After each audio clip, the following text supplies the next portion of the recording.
Good afternoon. I'm meteorologist Olga Ospina, still tracking this powerful atmospheric river that continues to pump a lot of moisture into Southern California. And yes, still dealing with heavy rain after many days. So here's a look at our radar, and you can see all the impacts across all of our region. As we take a bit of a closer look, some of those problem spots where you see yellows, oranges, and reds, that indicates some of that more heavy rain. And we are seeing that right now right along the 210 near Glendora as we head into Rowland Heights as well. La Puente seeing some moderate to heavy rain, and look at Glendora also seeing some heavy downpours. As we head into parts of the Inland Empire, we're also seeing, especially up in the mountains, rain turning into snow with lowering snow levels as we head into late tonight and into Wednesday, with some of those mountain passes, including the Grapevine, potentially being impacted with some delays and even some closures due to that snow accumulating.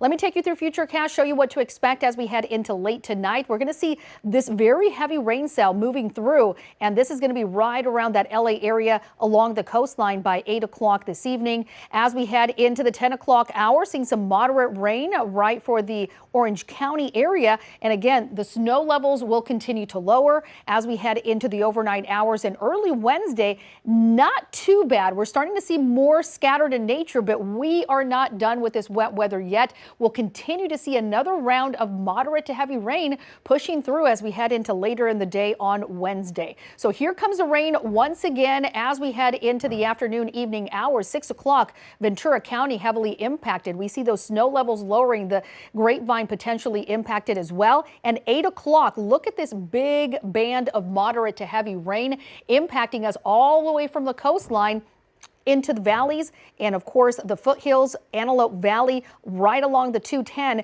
continuing to push off to the east. And by the 9 o'clock hour, we're seeing that really heavy rain, the brunt of the storm over the Inland Empire, dropping down into Orange County, all the way down to the coastline for places like Dana Point, continuing to spread to the east and bringing us still more flood threats. So for today, we're looking at still a slight flood threat across our region from Ventura into LA, Orange County, as well as the Inland Empire.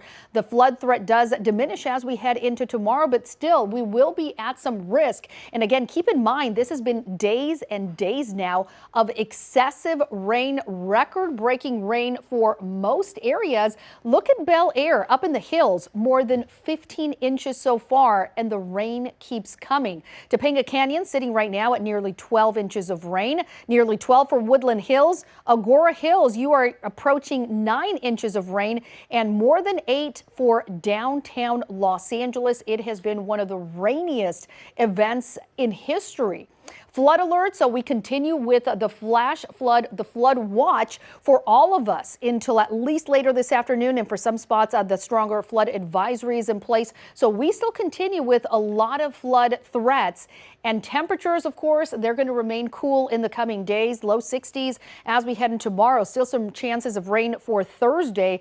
Things start to clear out for most of Friday, and then look at that, by the weekend, finally some light at the end of the tunnel, as well as some sunshine and slightly warmer temperatures too, but still dealing with this atmospheric river continuing to bring us more rain still, at least over the next couple of days. All right, we're going to check in with Jasmine Veal. She's continuing our storm coverage.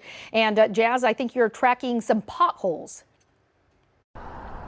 It is still raining. I'm here in Valley Village, right near Studio City in Coldwater Canyon, on pothole coverage today, because with this rain, it's just going to continue to do a number on our roadways. And look at this, one of the larger potholes just in this area.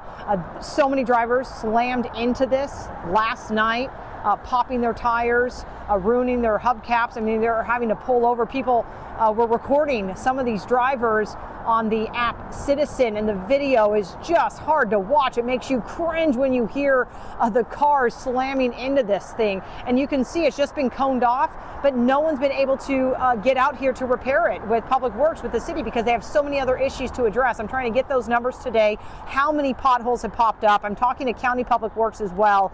They have crews right now in Malibu clearing up rock and rock slides, mud flow. So they have not been able to address some of these, I guess, lesser issues, some of these other potholes. And also talking to Caltrans about their reimbursement program. I mean, they're busy too on the freeways. A lot of issues as we see with the roads collapsing, these potholes forming with all of this heavy rain that we have had. Caltrans again saying drivers can file a claim if they hit a pothole, but that does not mean you're going to be reimbursed. I'm going to dive into that coming up on Kcal News later tonight. But in the meantime, just be aware, if you are out driving today, you're going to find issues just like this all around Southern California. So I'm going to head out down the 210 freeway. We're going to be checking on some of the other freeways and trying to get an updated total for you on exactly what this storm ended up doing to all of our roads, highways, and freeways. We'll see you on Kcal News.